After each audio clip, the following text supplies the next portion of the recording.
Back at Sowders Speed Shop, and I got a real treat for you. Matt, what's going on, brother? Hey, Ken, how you doing? It's been a long time coming for this day. I'm so excited to see this bike. I've heard about it. We've talked about it. We showed it to the viewers in pieces, but this has got to be the most badass road king in the USA. Now, the first thing I want to say, Matt, is it's kind of a sleeper. Looking at it, I would never guess, pulling up at a stoplight, that this engine right here, and I'll let you spill the beans because last time we said we weren't going to talk about how much horsepower it's putting down, but yeah. Go ahead, give us the rundown. Yeah, so the rundown, like you said, I mean, it was a 2022 Road King special, came in about 10,000 miles on it, you know, secondhand, purpose built for this project. That's what we set out to do.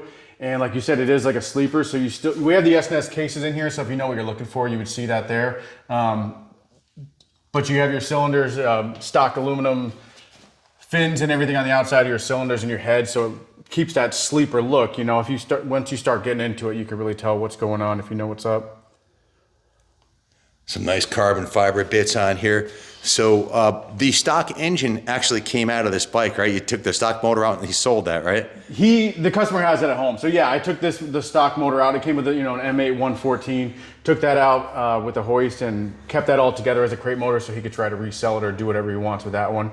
And so this one started from the bottom completely up. Every cover, every bolt was replaced. You know, we started with the SNS cases.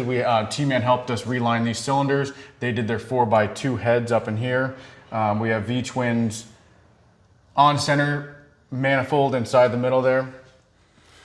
I believe this is the highest horsepower street legal Harley Davidson on the road in Connecticut. Street legal new modern M8 Harley on the road in Connecticut. I don't know anybody who's put down these kind of numbers in the Northeast here. It's just, and it's got the goods to back it up. The carbon fiber wheels, the suspension's been done. But let's stay on the motor for right now.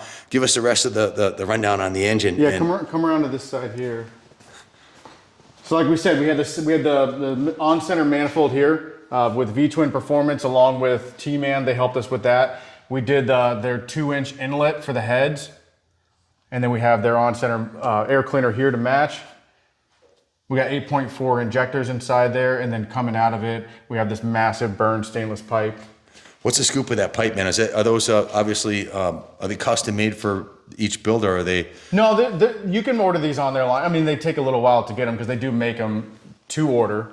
But this is their big boy pipe, their no holds barred, their NHB pipe. What's it made out of? It's stainless steel. It's freaking beautiful. I love the way it's turning gold. It looks badass on this bike. Sorry about that. It's pretty amazing that you were able to put that much horsepower and torque to the ground and have it still look like a production build. It's just, to me, that's like the sign of craftsmanship when it doesn't look like a race bike, but it really is. Wow. Yeah. And inside there we have SNS cam plate oil pump. We have the SNS gears driving T-Man's big, huge cam for us. Absolutely freaking stunning.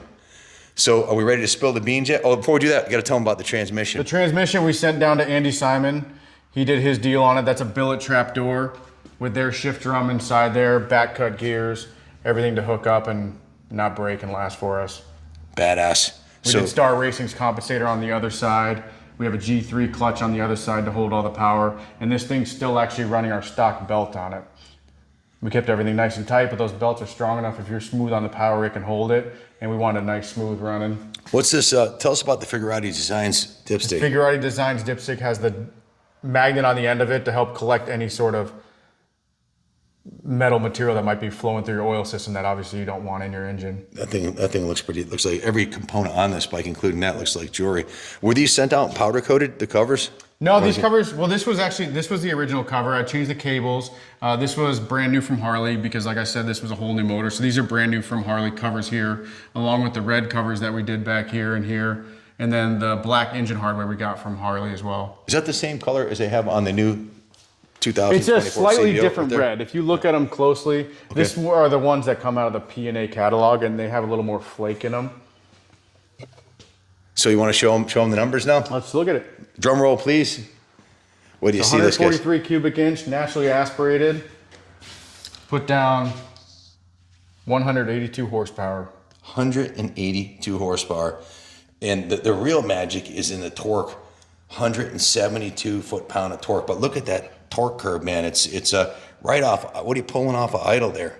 This one we revved it up a little bit higher for the final pulls on it, so I started around 3 grand. And it's already at 145 foot-pound of torque. Yeah. That's like put a backrest on because honey's flying off the back, but she's hanging on tight. It's a good thing he's got that saddlement on there with that little bit of lip to hold you in. 182 horsepower. That's ready to take to the banks of Daytona with the Bagger Racing League or the King of Baggers.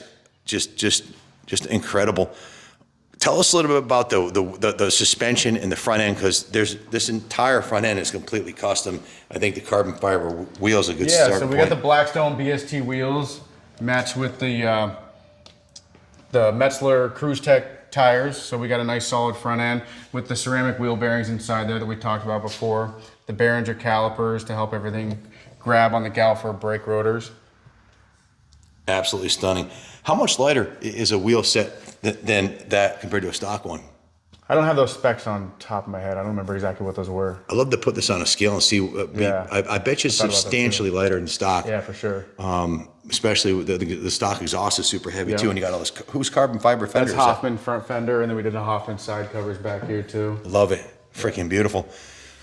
What's the scoop on the headlight here, man? This thing is Baja badass. Design headlight in there with the black, or with the red backlight on it. We did their turn signals as well in white. Can you turn it on? Can we see the red watch backlight? Do not look directly into this thing. You'll be blind forever. So that's the low beam there. And there's your high. All 6 of the LP6 lit up. That's nasty. I think we might have to put one of these in the Road King. Yeah, it'd be good. Killer. Yeah. That's the factory production paint on this? Factory paint, just their, vivid black. We actually just changed out these bars a couple days ago to this trash setup. Really nice. Yeah, give a little more style to it. Similar to the stock height, but give it a little more style. Grips. Are those mirrors custom too? Those are from Harley. They're P&A. Everything's blacked out. Yep.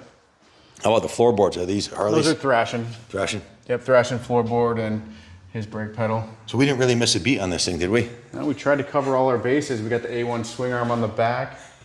Wow. We got the Olin's shocks in the rear. The magic's in the details. You can't tell that that's a custom swing arm, but that swing arm's lighter and stiffer than stock Much too. lighter, much stiffer, gives us more adjustability with your shock height and your belt or chain deflection and adjustability for that too. Olin shocks? Oh yeah. Non-remote reservoir? Nope, non-remote. He wanted to keep it nice and clean in the back, keep that sleeper look for you. It is a complete sleeper. You'd never guess that this thing It is. does have that aluminum oil pan like yours as well, the extra quart. Yeah, tell us about the oil pan. Who makes this and what's the scoop with that? We got that from All Makes Cycle Repair. I think they're down in Texas. So they got that for us. That's all aluminum. So no powder coating to cover it up to help the heat get out. You can see the fins on the side to help the heat get out. And then you're holding, an extra quart of oil, which obviously is going to allow for cooler oil temperatures in the engine. What's the scoop with the So we did the G3 clutch inside there, and then this is Ames lockup SDR clutch there. It looks absolutely And it held all the stunning. power for us, no problem whatsoever. Badass. Is that a factory Harley primary cover? Yep. Everything bolted together beautifully. Carbon fiber shifter linkage, thrashing, shifter, and boards. Beautiful piece. So what was his feedback after his first day? He absolutely loves it, obviously. He put a few hundred miles on it. He came back just to add a couple things. We just added the flush mount gas caps, added different speedo, put the black on the kickstand and the mount here. But it's just a phenomenal bike. It's so much fun to ride. I mean, in a perfect world, everyone could come and joyride this thing, but it's a blast. It makes so much torque down low like you talked about. I've seen a lot of 143s where they're down in like the 150s or 160s on torque, which is still pretty good. Yeah. But I mean, when you're at 170 torque and you go through those twisties and you can still just keep it in fourth gear and you don't have to downshift, but then it makes so much power on top that you can just roll out and just keep pulling. It's a lot of fun to ride. I just rode the Road King that you did for us yesterday. Junior had it the weekend before, and I took it out, and at 144 rear wheel with 160 foot-pound torque, it's insane. You just crack the throttle, it'll light up the rear wheel at anything under 30 miles an hour, and you can slide it like the wheelie boys do down the street. It's just unbelievable. And when you crack second or third and it hooks up, it's like you're pulled to a massive, it's like, feel like you're attached to a massive rubber band. You don't expect a Harley to be that fast, and that's at 144, 160. This is 1 182, almost 40 horsepower more. And how much more torque? What's the torque on it? 172. I can't even imagine what it's like. And this is a lot lighter than mine too, because you got not only the front wheel, the rear wheel is a carbon fiber wheel also. Well done, well done. Is there anything left to do on it? I mean, I think you've pretty much covered all the bases here. No, I think he had those last few things that we addressed. He wanted to touch up and update, and so we got all those ready to go. And it's a blast. I'm looking forward to get out and ride it again before he takes it back.